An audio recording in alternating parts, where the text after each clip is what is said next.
Imagine करो, एक bank account में सिर्फ 70 पैसे यानी कि $0.01 थे और दूसरे अकाउंट में 158 रुपए यानी कि $2.26।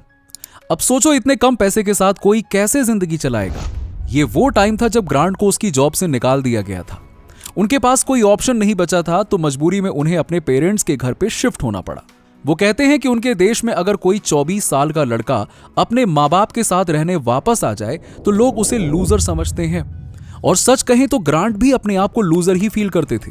हर रात डिनर टाइम पर उनके पेरेंट्स उनसे एक ही सवाल पूछते थे, बेटा जॉब मिली कि नहीं? और वो शर्मिंदगी से आंखें झुकाकर जवाब देते, नहीं, अभी ढूंढ रहा हूं। पिछले 2 महीने में वो लगभग 200 से ज्यादा कंपनियों में अपने रिज्यूमे को भेज चुके थे, दिन रात मेहनत की, लेकिन कहीं से एक भी कॉल नहीं आई। एक दिन की बात है कि वो इतने फ्रस्ट्रेट हो गए कि एक खाली ग्राउंड में जाकर लेट गए। आसमान को देखते हुए उनके दिमाग में कई सवाल घूमने लगे।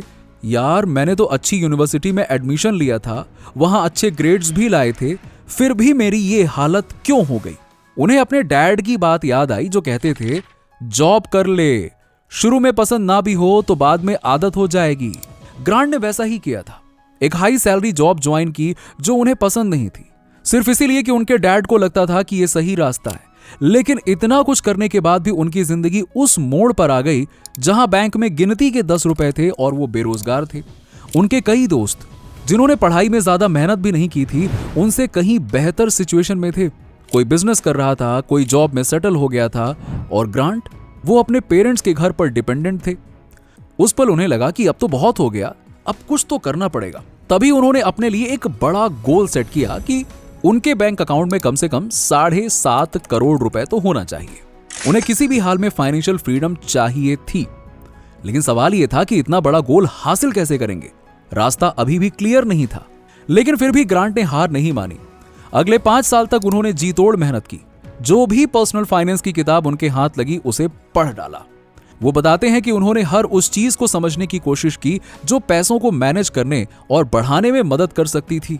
इस दौरान उन्होंने जॉब्स भी की, छोटी मोटी जॉब से लेकर कुछ ठीक ठाक वाली तक, हर तरह की। लेकिन सिर्फ जॉब करने से काम नहीं चला, तो उन्होंने 2 कंपनियां भी शुरू की। ये सब आसान नहीं था। वो कई बार फेल हुए, कई बार नुकसान हुआ, लेकिन वो रुके नहीं। 5 साल की मेहनत का नतीजा ये निकला कि उनके पास 7.5 करोड़ रुपए से ज्यादा हो गए थे। अब वो सोचने लगे कि 75 करोड़ तक कैसे पहुंचा जाए। और सिर्फ अपने लिए नहीं, वो चाहते थे कि बाकी लोग भी फाइनेंशियल फ्रीडम हासिल कर सकें। इसीलिए उन्होंने अपनी जर्नी को एक किताब में लिखा, financial freedom, a proven path to all the money you will ever need.